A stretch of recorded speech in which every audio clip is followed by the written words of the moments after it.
In this video, we will talk about Paul Tudor Jones' interview in CNBC Television about Bitcoin and why he changed his opinion on Bitcoin as an investment.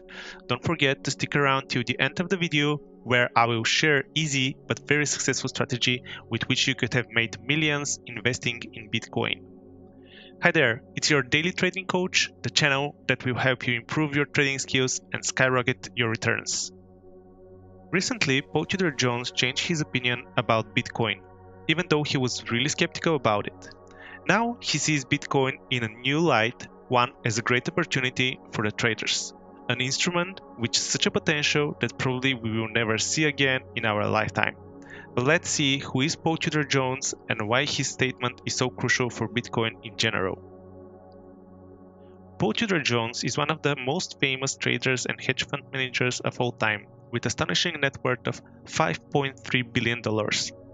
His hedge fund, Tudor Investment Corporation, has almost $40 billion in assets under management since the video is made. The media even made a documentary about him in 1987 where he predicts the Black Monday crash and manages to triple his money during this event due to large short positions and to make 126% return after fees to his clients in the same year. Paul Tudor Jones is also mentioned in the book Market Wizards by Jack Schwager. In this book, Paul shares his story about his first steps in trading and his own rules of trading, and here is some portion of them. Don't ever average losers. If you have a losing position that is making you uncomfortable, the solution is very simple. Get out, because you can always get back in. Don't be too concerned about where you got into a position.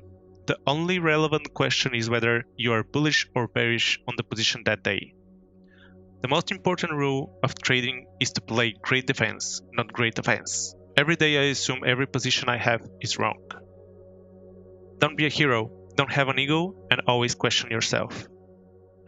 Another interesting part in this interview from this book is that Paul shares his passion about Elliott waves, because they give him incredible risk to reward opportunities, and this is why he attributes a lot of his own success to this approach. Now, let's get back on track with his opinion about Bitcoin. You know that most of the popular traders are really cautious about Bitcoin investments, and I can totally understand them. No regulations, we are still not sure about the chart patterns there and if they are going to work at all. And we are not sure what is causing the price of going up or down. Is it going to be a safe place in times of recession, as the GOAT is, or it's going to follow the market trends? With all of these uncertainties, it is hard to give an advice to invest in such an instrument. Yet more and more famous traders and institutions are sharing their positive opinion on what is the future of Bitcoin and how its volatility can provide great opportunities for traders. Recently, Paul made an interview for CNBC Television where he shared his opinion about investment in Bitcoin. Let's hear some small portion of it. For a long time, you were a skeptic of Bitcoin and some cryptocurrencies, but you recently appear to have changed your mind about that. What happened? Well, COVID happened and the great monetary inflation happened, and that made me begin to think about how do you want to be positioned in your portfolio going forward. So that's really what tripped my interest in Bitcoin. And you have to realize, if you just think about, say, Bitcoin versus cash, right? Bitcoin, when I think of stores of value, I think of it four ways: purchasing power, trustworthiness, liquidity, and portability. That's kind of the categories I put it in. So when it comes to trustworthiness, Bitcoin's 11 years old. There's very little trust in it. We're watching the birthing of a store of value, and whether that succeeds or not, only time will tell. What I do know is that every day that goes by and Bitcoin survives, the trust in it will go up. If you take cash, on the other hand, and you think about it from a purchasing power standpoint, if you own cash in the world today, you know your central bank has an avowed goal of depreciating its value 2% per year. So you have, in essence, a wasting asset in your hands. So Bitcoin, I think it's a great speculation. I've got something between 1 and I think just over 1% of my assets in Bitcoin. Maybe it's almost 2. That seems like the right number right now. Right. It's not, for me, it's not the greatest. It's not the great cure for all the monetary ills, et cetera. It's a great speculation. That's what I would say Bitcoin is. Right. Okay, Poe is sharing with us that world is changing because of the COVID-19 and Fed stimulus will make the inflation become too high and keeping your money in cash is not an option. Still, the problem is that Bitcoin does not have enough trust to be adopted as a legitimate investment instrument just because it's only 11 years old. This is why most of the investors are giving description for Bitcoin as a speculation and not as an investment, and this is why Poe has only 2% of his portfolio in Bitcoin. And if Bitcoin survives long enough, this will gain trust in this instrument just because Bitcoin will be distributed through more and more people, so it will not be manipulated so easily. Since the economy is in a bad shape right now because of the virus, our markets probably will face some second wave of drawdown, which leaves us only with safety instrument in moments like this, like gold, silver, and now Bitcoin. So let's continue with the second part of the video. Paul, do you see this though in relation? I'm thinking about tech stocks now, because one of the things we have seen even over the past 2 months is just the move towards virtual. Anything that can be done virtually has had great success, whether it be Zoom or any of the big tech companies in the Valley, because we're all able to do that virtually. Is that the way you see Bitcoin? And separately, do you own gold? I was going to ask at the same time. I have assets in gold also. I think gold can go substantially higher. And yes, the digitization of the world clearly benefits Bitcoin. I mean, we wouldn't even be talking about Bitcoin if we weren't seeing first cousins like Venmo and a variety of other ways. My children don't even carry cash. They barely even know what cash is. So we're clearly digitizing the global economies. You've seen some countries do it explicitly, like India. You're seeing other countries on the way to do it, like China.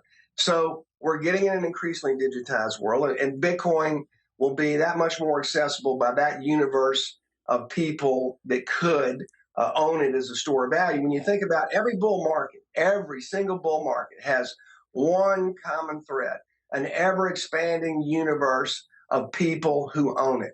So there's probably, the estimates are between 55 and 70 million people own Bitcoin. We really, if you're buying Bitcoin, your bet is that number is going to go to 120 million or to 200 million. And it's kind of hard when you look around and you see that the world's becoming increasingly digitized, not to think that the preponderance of evidence at this point in time doesn't point in that direction. But again, when I think of Bitcoin, I look at it as one tiny part of a portfolio.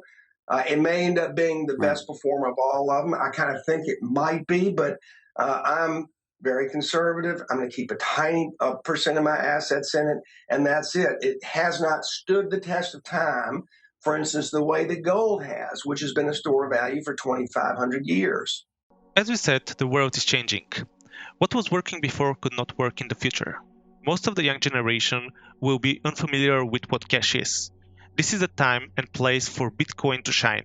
This digitalization is something that will transform the world and investing hopefully for better.